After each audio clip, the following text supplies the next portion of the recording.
Ang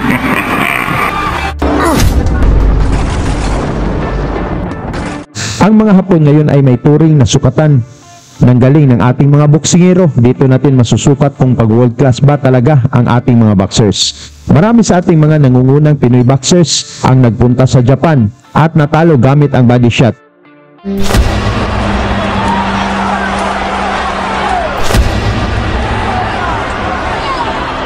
Ngunit hindi sumuko ang ating mga kababayan. Palaging pinopuntirya ng mga Pinoy ang mga Hapon. Kahit pa sa mismong teritoryo pa nila gaganapin ang laban.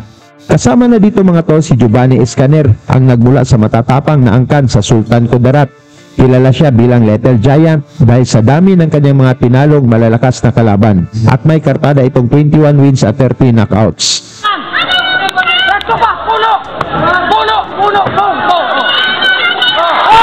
Matapos ang kanyang 12 na sunod-sunod na panalo, 8 rito ay tinapos niya sa pamamagitan ng knockout, kasama na ang pagpapasuko nito sa Japanese champion na si Junichi Ibusuka sa round 7 mismo sa harap ng kanyang mga fans sa Japan. Sa kagustuhang makabawi ng mga Hapon, 5 buwan lang ang lumipas at muling pinabalik si Escaner sa Japan. 5 buwan lang ang lumipas at muling pinabalik si Escaner sa Japan.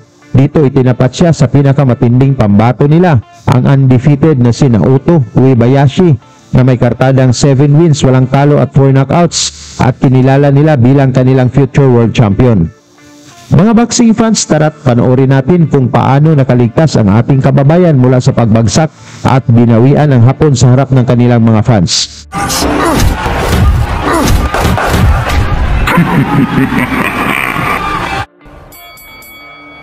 Sa umpisa pa lang ng laban, malalakas na suntok na kaagad ang pinakawalan ni Escaner na naka-blue trunks. Hindi siya natatakot kahit na sa naghihiyawang mga Japanese fans.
Sa huling minuto ng round 1 mga tol, bumagsak si Escaner mula sa kombinasyon ng Hapon, ngunit tumayo siya agad at lumabang muli.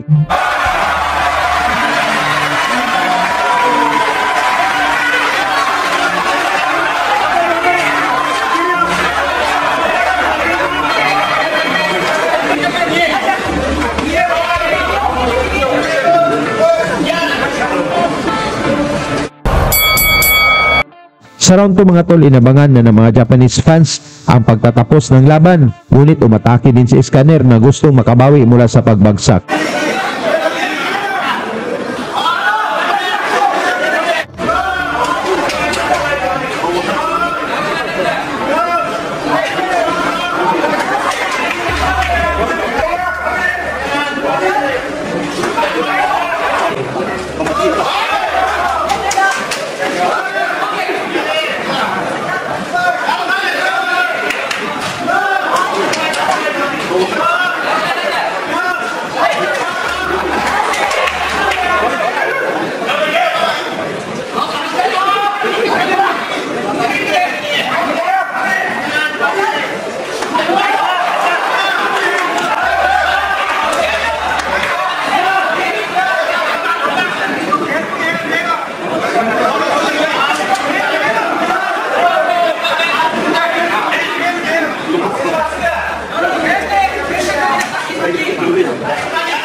Sa gitna ng palitan ng kombinasyon mula sa solidong suntok na Iskander, bagsak ang Hapon na nagpakita rin ng tibay.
Sa ikapat na round mga tol, medyo kabado ng mga fans ng Hapon dahil mas lalong agresibo ang ating Pinoy at inatake ang kanilang future world champion.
Sa round 6 mga tol, mas lalong tumitindi ang bakbakan na para bang hindi napapagod ang dalawang fighters.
Pagdating sa round 7 mga tol, desidido na ang ating Pinoy na pabagsakin ang kalaban dahil delikado pa ang laban kung umabot ito sa desisyon ng mga hurado. Ngunit matibay din talaga itong pambato ng Japan.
Sa final round mga tol, mas lalo pang lumalakas si Kabayan at hirap ang Hapon depensahan ang mga mabibilis na suntok ni Escaner.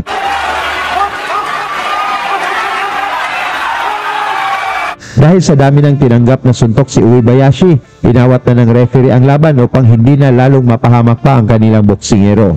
Nakuha ni Escaner mga tol ang panalo via knockout sa round 8 habang nadungisa naman ang undefeated record ng Hapon.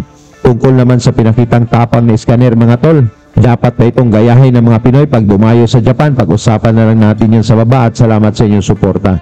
Lagi niyong sundan, huwag magpapahuli. Pag-usapan ay bakbakan, balita niya at laban. Mga Pinoy na di nagpapagapi. Salamat sa mga suporta na lagi nandyan.